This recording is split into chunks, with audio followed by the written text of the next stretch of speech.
The physical inventory transaction has been developed to complement the cycle count transaction. This is to be used where a total count is being performed in a specific part of the warehouse.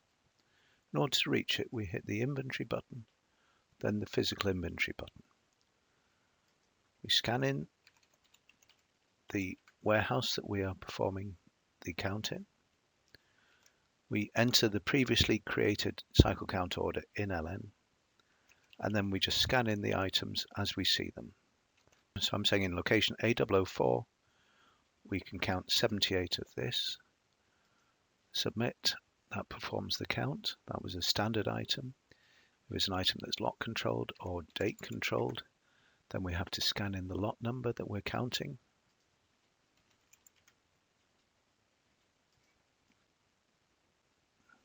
And the date, and then specify the quantity that we're counting. Hit submit. If the item is serial controlled, then we scan in the location, say how many we've counted, and then scan in the serial numbers that we've counted.